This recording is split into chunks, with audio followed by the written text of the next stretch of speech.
We've got massive publishers like Activision Blizzard, EA, Ubisoft, and even Bethesda getting dunked on weekly for either buggy games, aggressive monetization, or tone-deaf marketing. What happened to the great companies we used to yearn for a new game from? What's going on, guys? Today's topic is gonna piss some people off, but it's a conversation we need to have. Can the West retake the gaming industry? It's a bold question, right?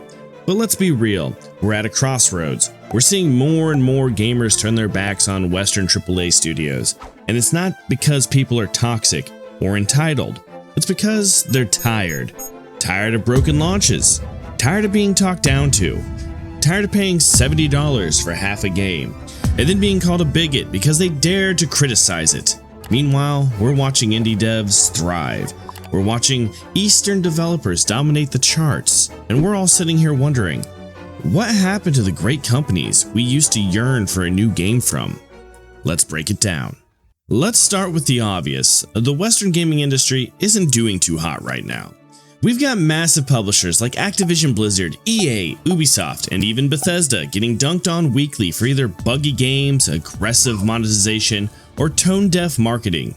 Even with big wins like the new Oblivion remaster coming out for Bethesda. Let's face it, they did kind of outsource the work to a smaller company that has been doing exemplary work lately with Virtuous Paris Studio, and this only did so much to help Bethesda and Todd Howard look good. You've got games shipping half finished, live service models failing left and right, and pre-orders being sold on pure marketing hype rather than substance. Then when players criticize these releases, they're not met with apologies or fixes. They're met with lectures, sometimes from the developers themselves. Like, imagine this, you're a customer, you pay full price for a game. The game runs like garbage, it's missing features promised in trailers. You leave a negative review or a post online, and what do you get? A dev calling you a man baby, or a marketing executive tweeting out that if you don't like it, don't buy it. And that's not hypothetical, that has actually happened. We've seen studios tell fans not to buy their game, call critics racist or misogynists, and then act shocked when sales bomb. Like, how are we still allowing this to happen today? Newsflash, if your business model includes insulting your customers, you probably won't have customers for long. Now here's where things get even spicier, politics and gaming. Now let me be clear, games can be political.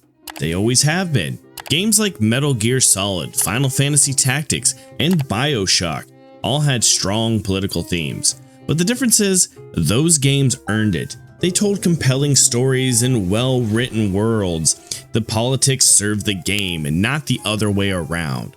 What we're seeing now is the reverse.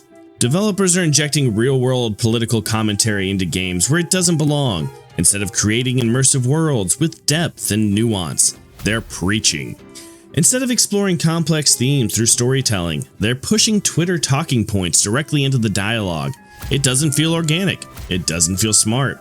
It feels like a lecture. Let's face it, guys, us players should be fed up with this already. Not because they're anti-woke or whatever lazy label people want to slap on us, but because we came to escape the noise. Gaming is one of the few places people can disconnect from the real world for a few hours.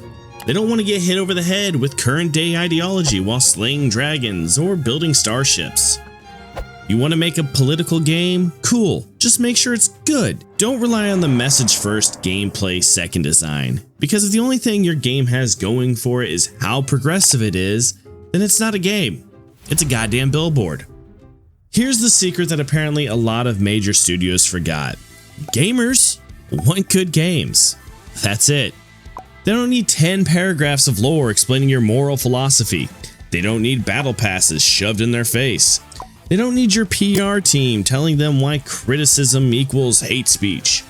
They want tight gameplay, smart design, a world that they can lose themselves in, and maybe, just maybe, a little soul. You know who gets that? Indie developers, Japanese studios. Heck, even CD Projekt Red sorta figured it out with Cyberpunk 2077. Post-patch, of course. But even they might have been hit with the modern gaming epidemic recently, which would suck. We'll have to wait to see what happens with Witcher 4. The damn problem is too many Western studios have stopped designing for players. They're designing for headlines, they're designing for Twitter, they're designing for the boardroom. And then they wonder why people are flocking to games like Helldivers 2, Elden Ring, Baldur's Gate 3, and Stardew Valley. And yes, I know that Baldur's Gate had plenty of quote-unquote woke things in the game. Within days, we will be gay.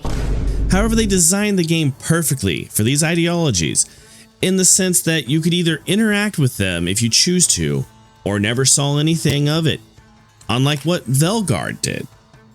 Oh, and newsflash, it's because those games are made by people who love games. So what's next? Okay, let's talk about Steam. Say what you want about Valve, but Steam is the most consumer-friendly platform out there. You get constant sales, no weird content gating, easy refunds, user reviews, mod support, offline play, the works. Compare that to the iron fortresses of companies like EA or Ubisoft, DRM everywhere.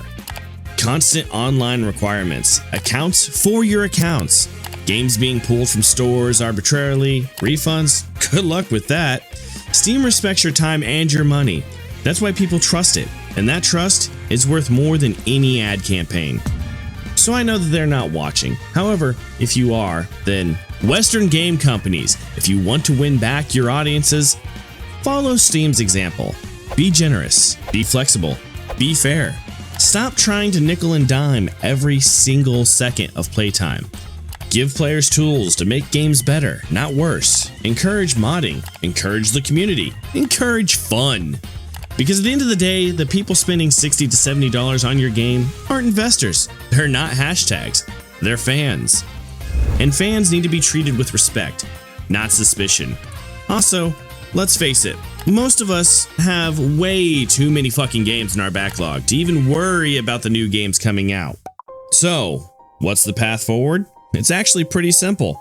1. Make games people want to play. Stop chasing trends. Stop building for metrics. Build for joy. You want to reclaim the industry? Make games worth remembering. Games worth replaying. Games with soul. 2. Respect the player. Don't insult them. Don't lecture them.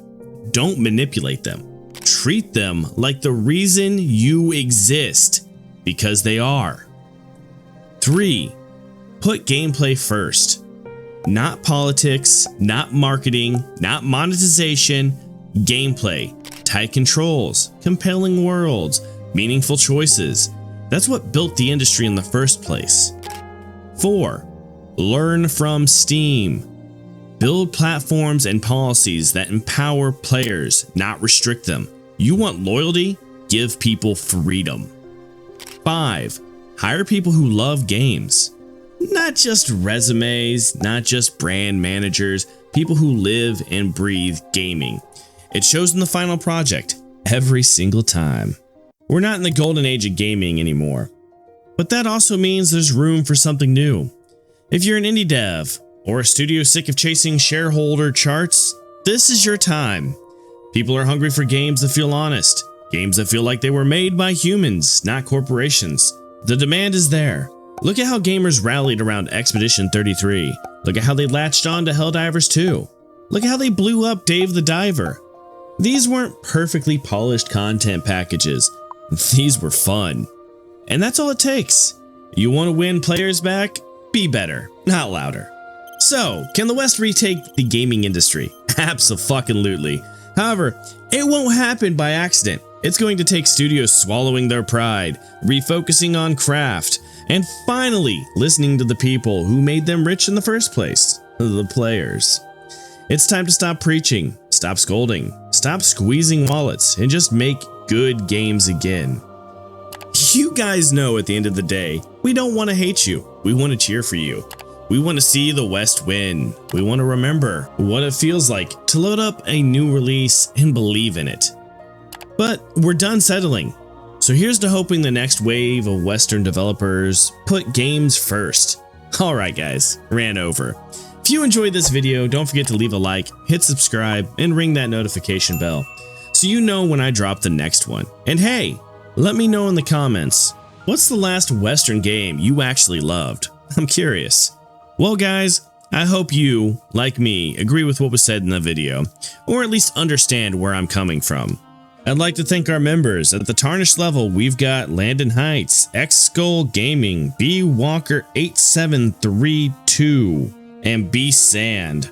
At the Demigod level, we have Kid Doom 804, Mecha, Sinjik 7, Zeke, Stems and Seeds, Totally Original Studios, Syrup Galaxy, Panda Z, Silver Shadow, Calcifer Gratoon, Jason Crow, Diaz Gaming, Lukey, Cream of the Crop, Augur, Andres, Wizard of Strategy, I'm Blue, Dork Lord, Nemesis Undead, Safe Bandar, Dead by Gaming, and Mike Hammond. And of course, at the Elden Lord level, we have Noah.